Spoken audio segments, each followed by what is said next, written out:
Golden's Bridge, New York. 4:46 p.m.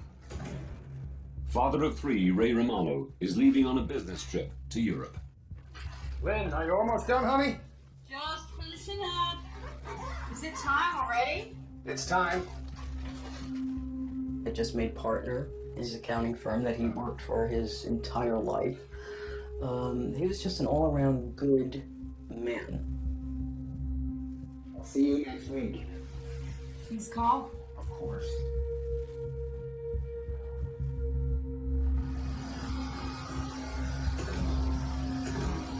At 7:45 p.m. Eastern Daylight Time. New York's JFK Airport. 215 passengers board Swissair Flight 111 bound for Geneva, Switzerland. Ray Romano is in row 9, near the front of the plane. Does he have a ticket? No. Is he going to sit with you? Yes. Okay then.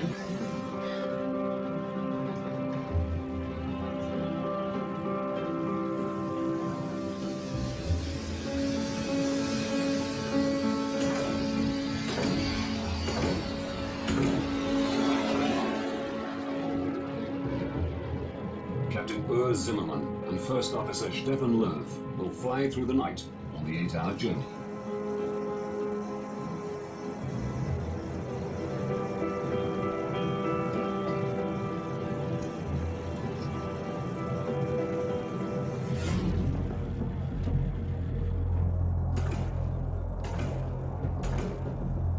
"52 minutes into the flight, Swissair 111 is cruising at 33,000 feet above the coast of Nova Scotia, Canada. Riechst du was? Ja, Maro, ich schmecke da schon etwas da. Aber war nicht, wo das ist.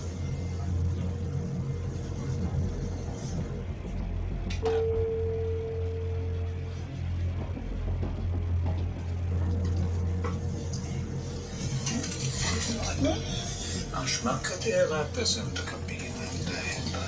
Ich kann hier drin riecht etwas komisch, aber draußen in der Kabine gar nicht. Nein, nicht. Gar nicht? Nein, gar nicht.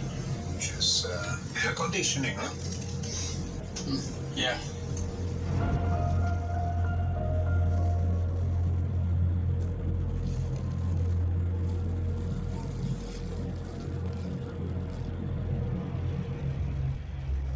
How about we colour in a space rocket? I got it. That's perfect.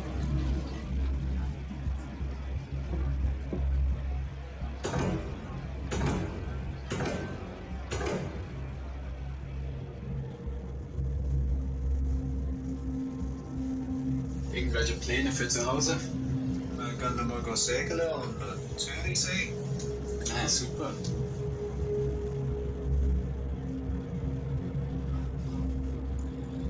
Ich finde es eben nicht so gut da. Ha? Schau mal da. Das ist gar nicht so gut. Captain Zimmermann decides to land and get the plane checked. Swissair 111 Heavy is declaring pan. We have smoke in the cockpit. Request immediate return to a convenient place, please. I guess Boston. Air traffic control tells him Halifax Airport is much closer than Boston, just 122 kilometers away. Would you prefer to go into Halifax? Affirmative for Swissair 111 Heavy. We prefer Halifax for our position.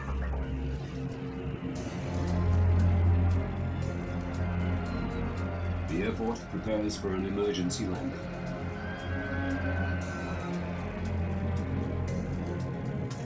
The smoke has gone, but the pilots still want the plane checked.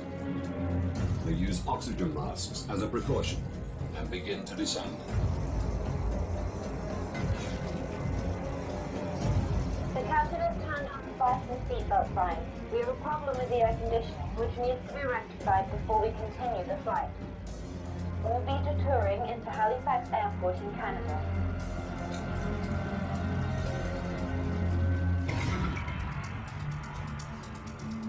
Moncton Air Traffic Control Center, New Brunswick.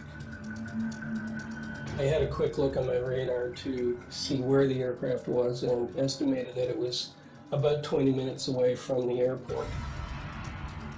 It's Bill Pickrell's job to guide the plane safely into Halifax.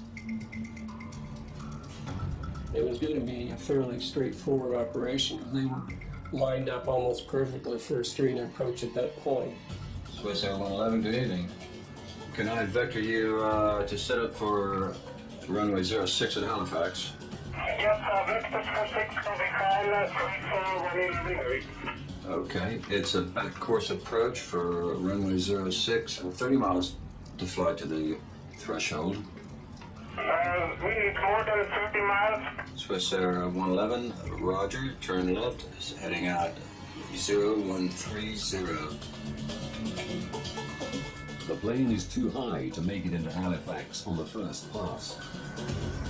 As a general rule, at that distance from the airport, ideally the aircraft would have been down around 10,000 feet. In this case, they were approximately 20,000 feet, or slightly above that. The pilots loop while they descend further. Swiss Air 111, when you have time, can I have the number of souls on board and the amount of fuel you have left? Roger, we must dump some fuel. Will we do that in this area during descent? My reaction was to turn to my colleague and say, oh no, he has to dump fuel now, and then immediately look to see where it would be safe to do it and at the same time keeping close to the airport. Pickrell suggests they dump over the airport or detour further and dump over the ocean. The pilots choose the ocean. It'll be about 10 miles before you're off the coast. You're still within about 25 miles of the airport if you have to get to the airport very quickly. Okay, that's fine. Please tell me when we can start to dump the fuel.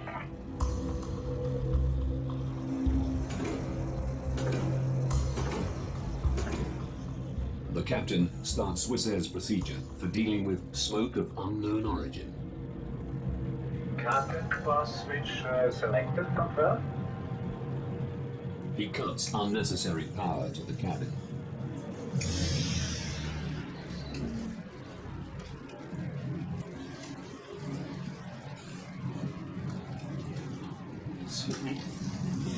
Should we be concerned at this point? There's no electricity and the aircon's gone. No, the captain has assured us there's no need for concern. It's just usual procedure in an emergency landing. Emergency landing? There's no need to worry. We'll be landing very shortly. Could you strap her in, please?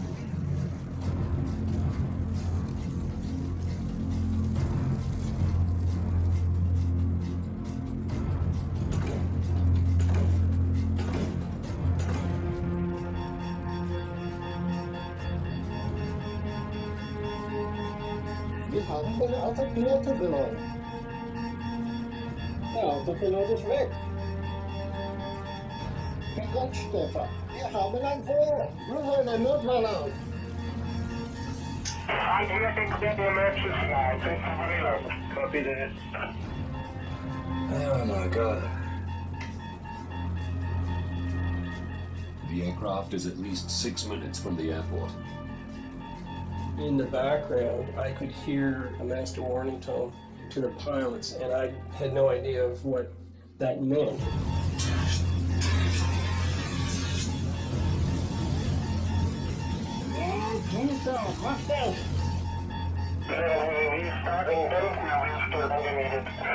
Swiss Air 111, roger.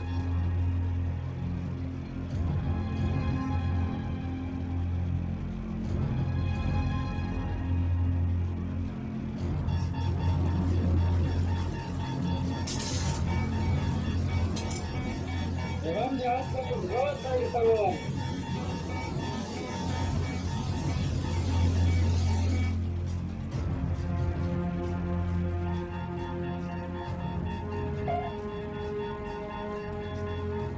off the transponder. Transponder's gone. Come in, Swiss Air 111. All communication with the plane is lost. Swiss Air 111, come in.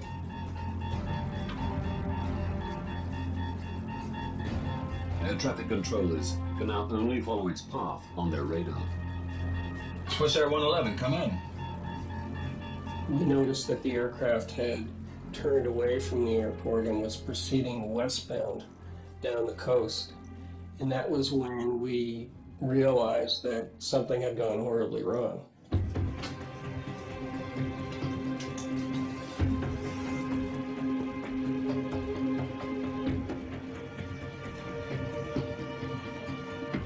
Jesus Christ.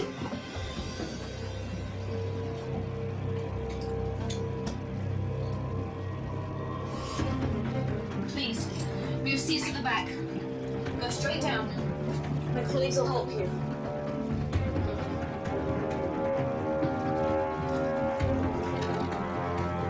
Smoking first class.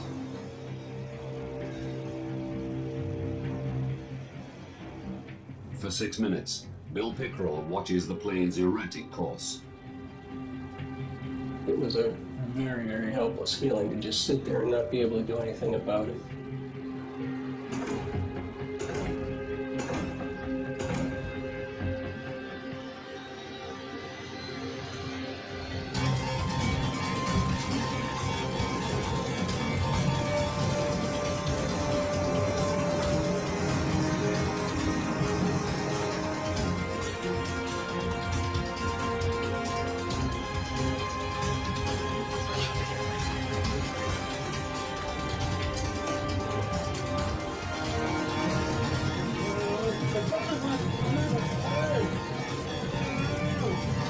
And suddenly they turned to the south, out toward the open ocean.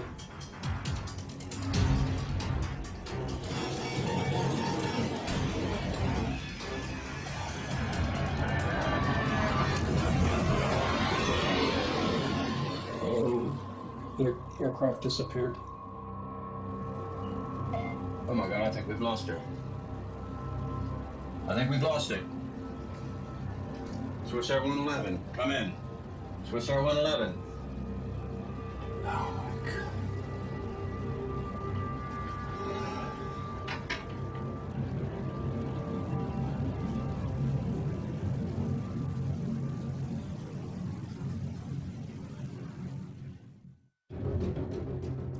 The last radar position of Swiss Air Flight 111 is 9 kilometers from the Canadian shore.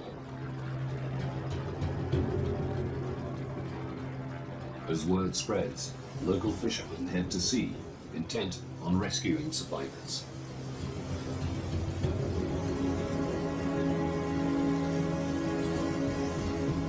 I think now to jump in the boats in the night time and go and help out as much as you can.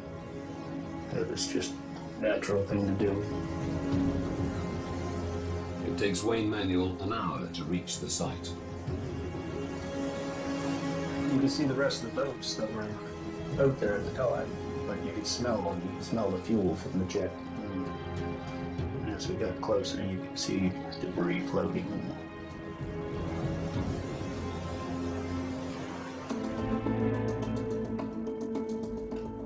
865 kilometers away, in Goldens Bridge, New York, Lynn Romano is catching some news. The pilot managed to radio there was smoke in the cockpit before the plane disappeared on radar at 1,000 feet of altitude. I saw that there was a plane crash, which always sent chills through me. And I made the sign of the cross because I wanted to, pray for these people, whether they were alive or dead. No one knew then. It was on a flight out of New York on its way to Geneva. Tom, tell us what you've been seeing and hearing from your position. The more I watched the news, the more I realized that this was his flight. All evening long, emergency vehicles have been positioned along the coastline waiting for possible survivors. I called the 800 numbers. I said, look, it's Swiss Air Flight 111. He's in seat 9F. I have all of the information here. Somebody's got to tell me. that he was on this aircraft. Was it Swiss Air 111? I knew that it was the same aircraft.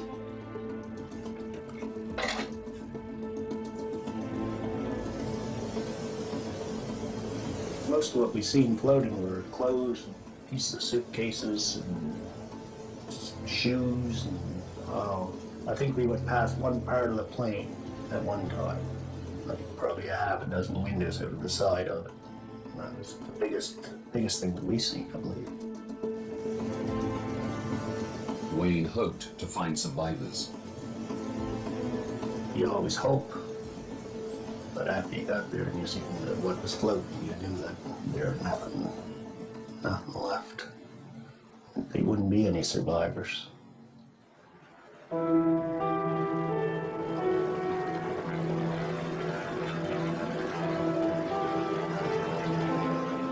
The devastating news is confirmed at daybreak. All 229 people on board Swiss Air Flight 111 have perished. They basically told me, there were no survivors, and I really don't remember much after that. It felt like my whole soul was being sucked out of my body.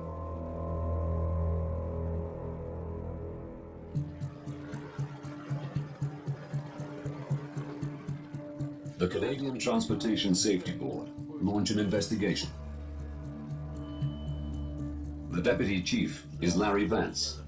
He has 31 years' experience as a pilot and 14 as an air crash investigator. His starting point is the tape from air traffic control. We had quite a bit of information, in fact, from the very beginning, because we knew that the aircraft had caught on fire, if you will, and that the pilots were fighting that circumstance. What we were interested in was how the fire started, how the fire spread, and how it eventually disabled the airplane. That's the key for us, was to answer those three questions. Now, by going deep into this investigation, we can reveal what caused a modern passenger airliner to plummet into the Atlantic Ocean, killing everyone on board.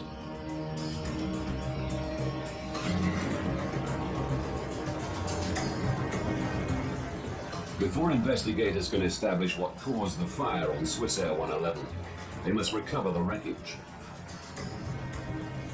Over 20 agencies from Canada, the US, and Europe are drafted in to help. Personal effects of wreckage wash ashore along 200 kilometers of rugged coastline. You will find human remains. Can't tell you how to deal with it, just deal with it and get on with the job. Only one body is found intact.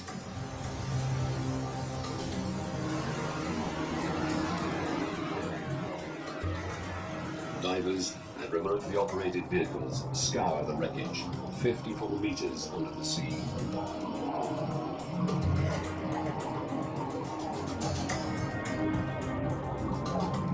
It was very critical for us to try and recover the black boxes, because that's where you get a lot of the basic information about what was happening in the cockpit, so we were very anxious to get our hands on those.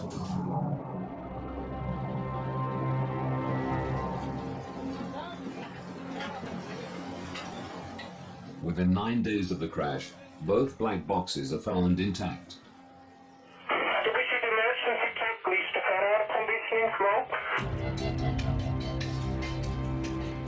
The team learned that the pilots first smelled and then saw smoke. Stefan, dat auch ist weg. But after the smoke cleared, it returned, bringing fire with it. Swiss Air 111, check you're cleared to start fuel dump.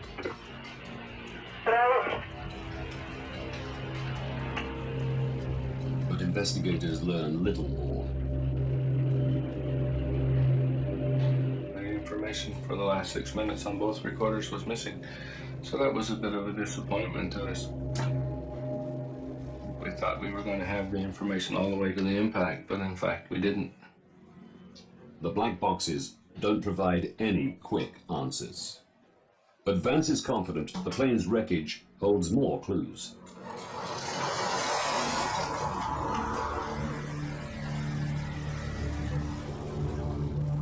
It takes months to retrieve the wreckage and personal effects.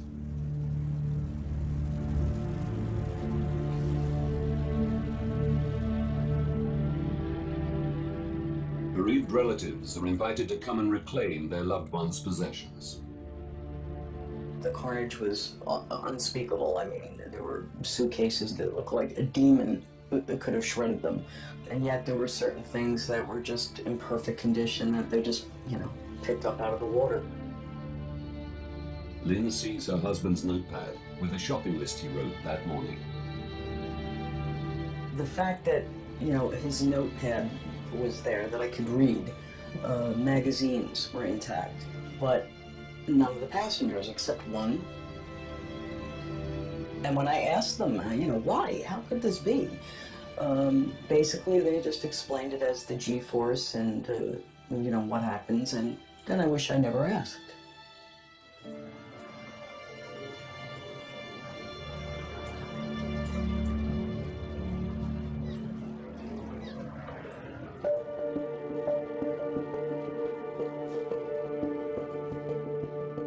Eventually, 98% of the plane is recovered.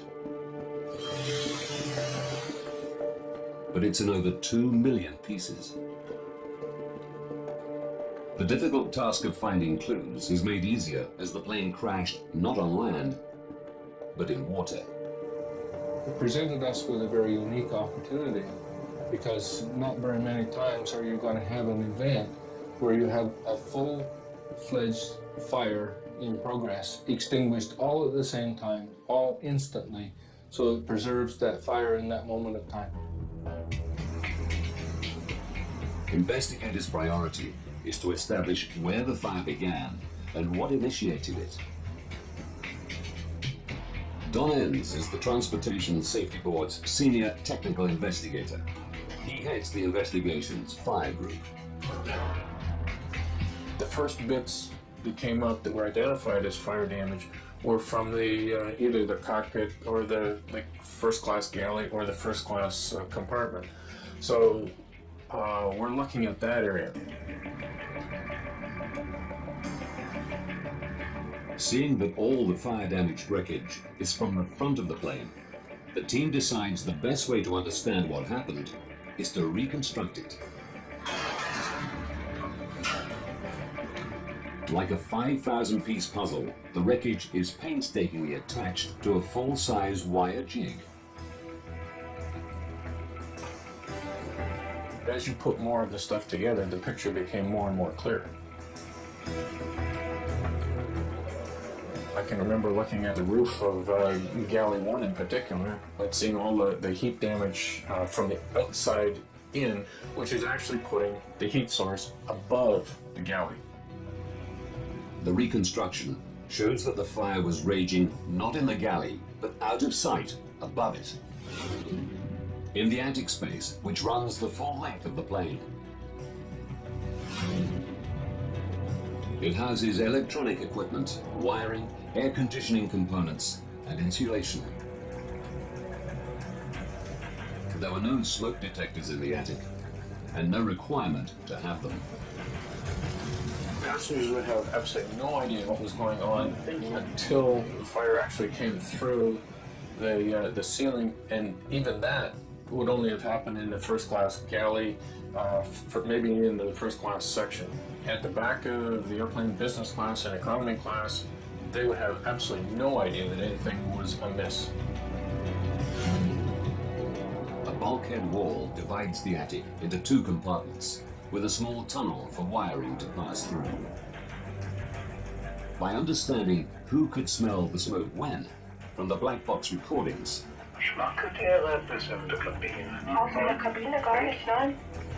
and by looking at the fire damage on the reconstruction, the team established that the fire started in front of the bulkhead, above the cockpit ceiling, where the pilots noticed the smell almost immediately.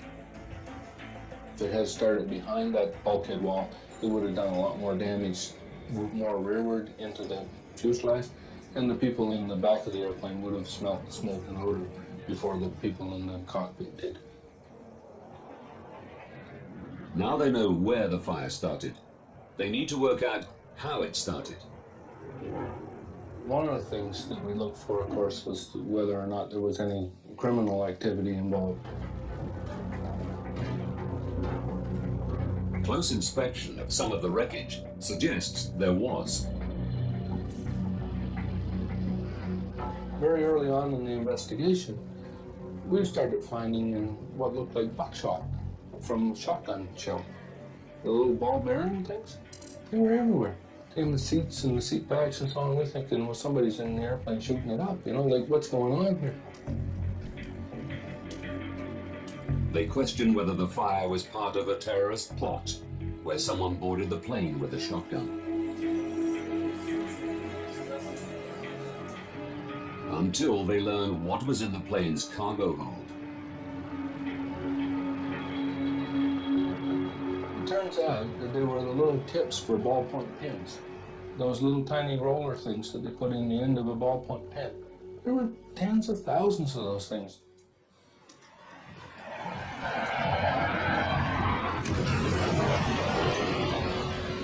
The plane hit the sea with such force, it shot the ball bearings through the cargo hold into the cabin and cockpit.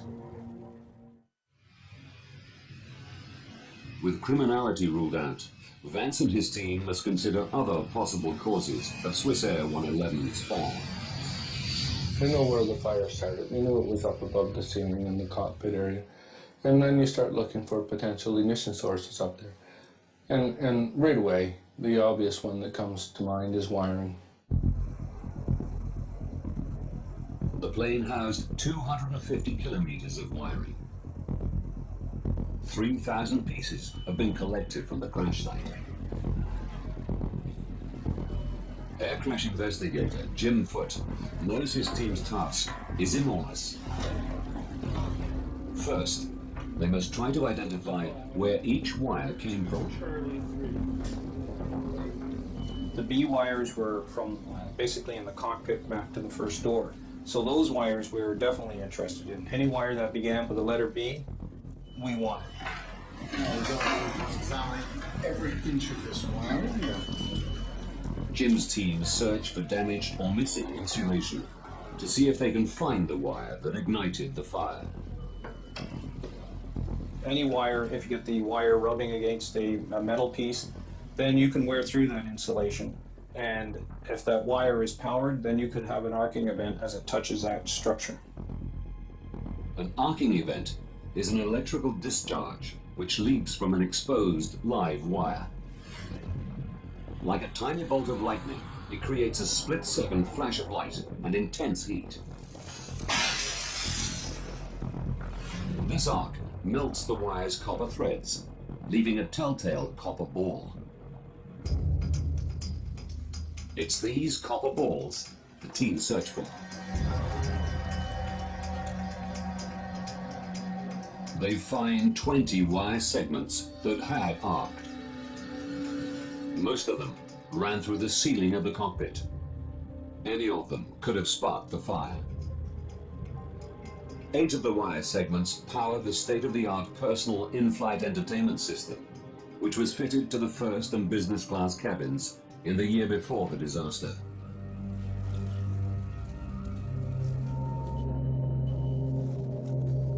But despite extensive testing, investigators can't pinpoint which arcing event ignited the inferno. Quite disappointed with all the effort that we had put in, all the material that we had recovered, that we hadn't isolated ourselves down to the lead event arc. Analysis of the wiring comes to an end. Jim Foote is resigned to not finding the initiating arc. But as he packs up, he takes one last look at one of the arced wires from the in-flight entertainment system. He wasn't treating them quite as carefully as he had in the past, so he was opening up the ends that were all crumpled up. I started to unravel these wires. and lo and behold, I found a second arc mark on the same phase as one of the other ones that we already noted. Larry?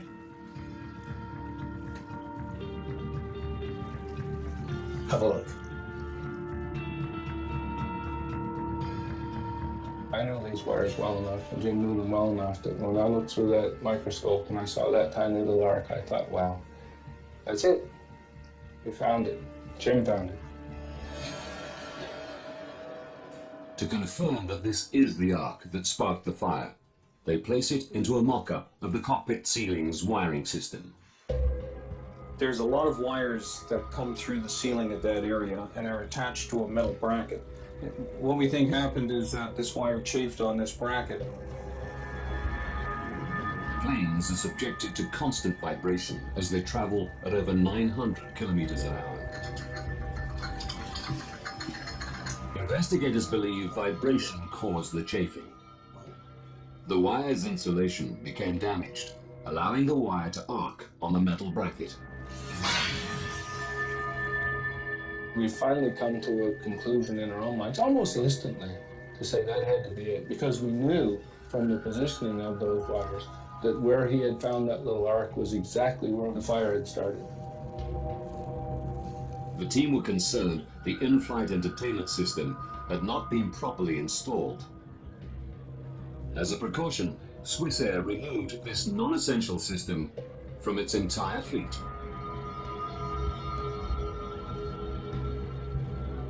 We can begin to speed up this process.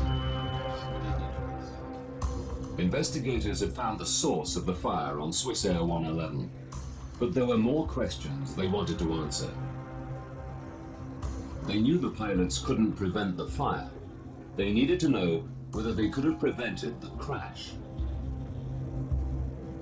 As investigators, you have to say what circumstances were these pilots in that caused them to do what they did that led to the eventual loss of the aircraft. Vance and his team scrutinized the decisions they made in the minutes before impact. The black box recordings tell them that the cockpit filled with smoke and fire just moments after the pilots turned off excess power to the passenger cabins. One of the things that they ended up turning off is they turned off the recirculating fans, which are in the back, and that changed the whole airflow for the fire. These fans had drawn the blaze through the bulkhead, away from the cockpit area. Once switched off, the blaze changed direction.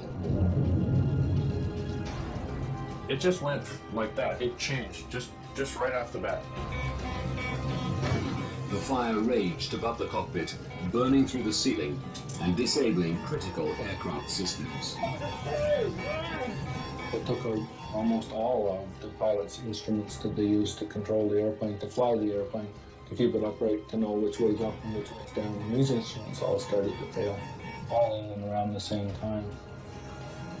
The stricken plane was no longer flyable. But the pilots are not blamed for turning off the power to the passenger cabins.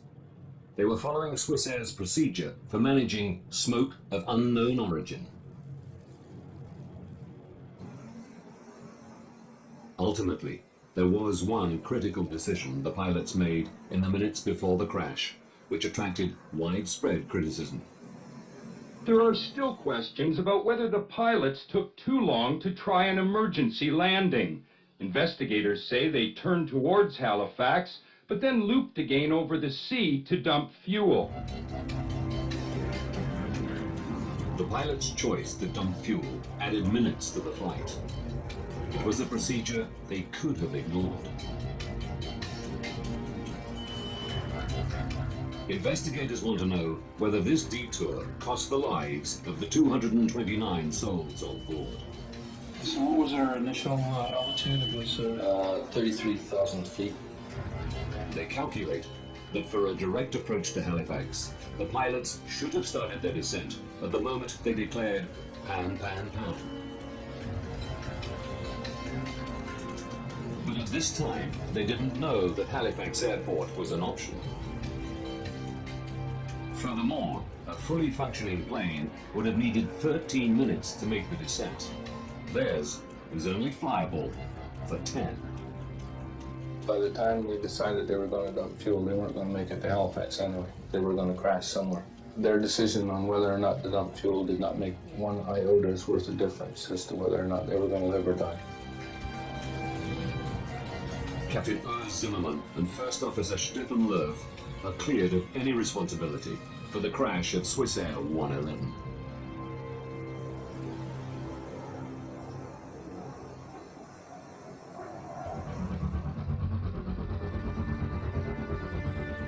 The investigation team successfully reconstructed the front of the plane, established where the fire began, and found the arc that sparked it. But they know a single spark did not bring the airplane down. To prevent future fires, the team needed to find out what had been burning. The threat to the airplane, in fact, was what was fueling the fire. If you have flammable material in such abundance that is capable of burning the airplane up, that's the real threat to the airplane.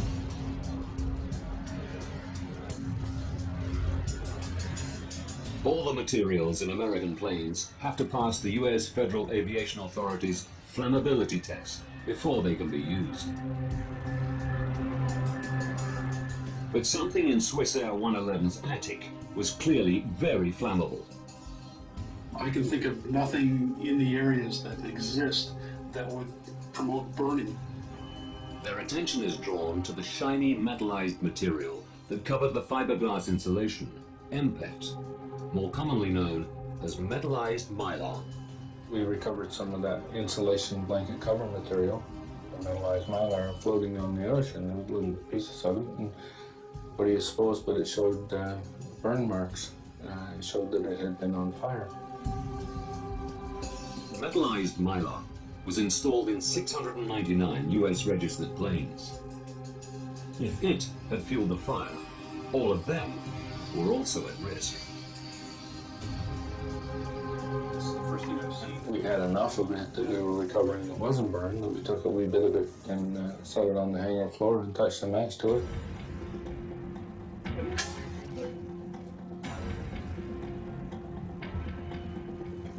Oh my God, look at that.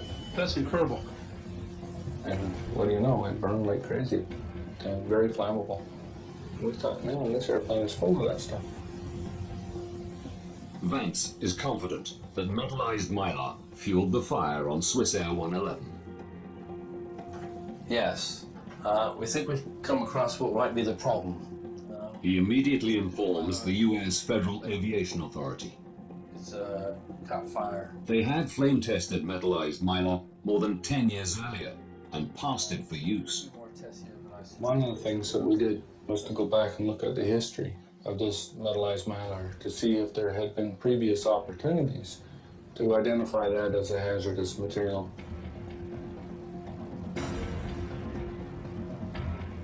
And in fact, we found several events during which metallized mylar was on fire in airplanes.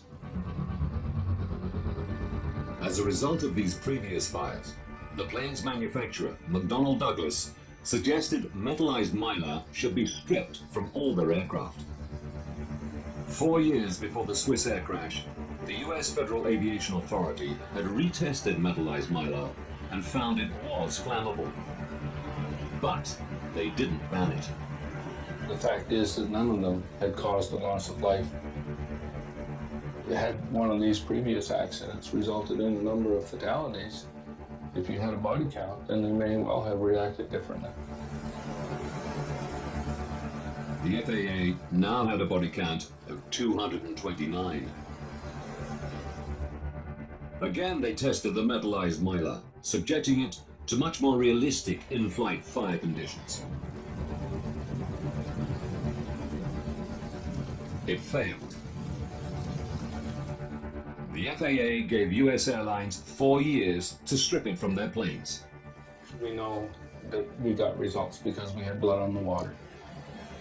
There were a number of people did, and then people paid attention to it, and then we were able to move forward with our safety message and have it accepted. The investigation into Swiss Air 111 was the longest the Canadian Transportation Safety Board had ever undertaken. It took 4.5 years to complete. Using the detailed information that investigators unearthed, we can now reveal precisely what took place on Swiss Air 111 and what the pilots faced in the minutes before impact.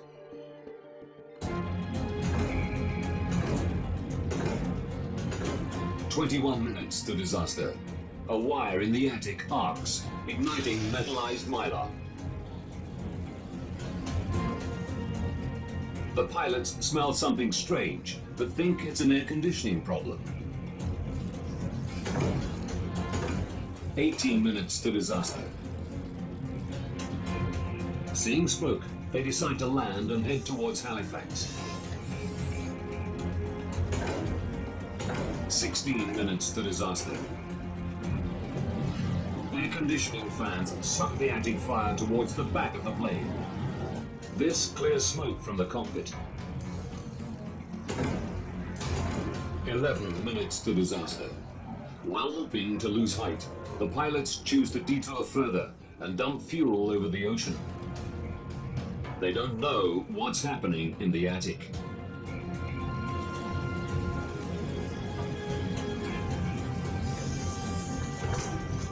Eight minutes to disaster. The captain cuts power to the cabin.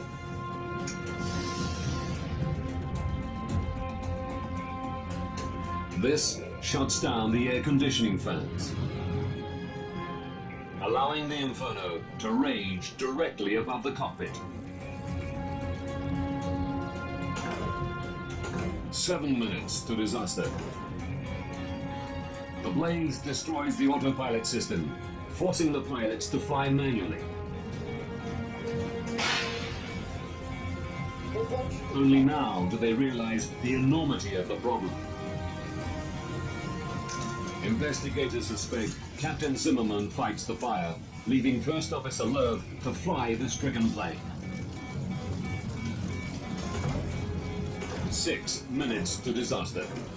The fire disables the flight displays, communications with air traffic control, and the black boxes. In the searing heat, First Officer Loeb struggles to keep control, but the plane is no longer flyable.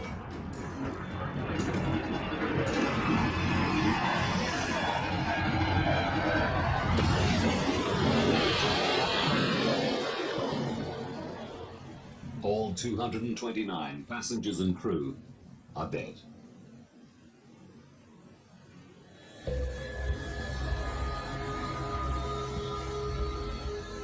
To ensure against further loss of life, Canada's Transportation Safety Board made recommendations. Many have been adopted globally by the aviation industry. They suggested that procedures for dealing with smoke of unknown origin be radically rethought.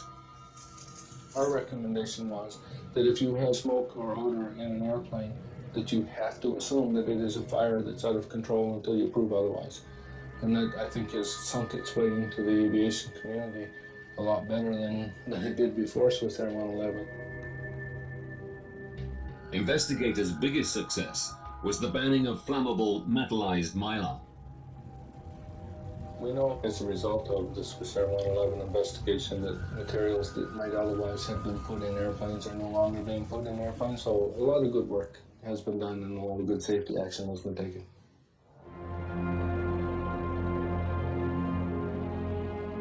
While metallized mylar is no longer used in Western countries, airlines in some developing countries have not been persuaded to remove it from their planes. Lives are still at risk. The next steps to make air travel safer may only be taken after another tragic incident. There has to be another event which refocuses people's attention, and that you have to say, we told you so, and you didn't fix it, now you better fix it because it's going to happen again. You cannot make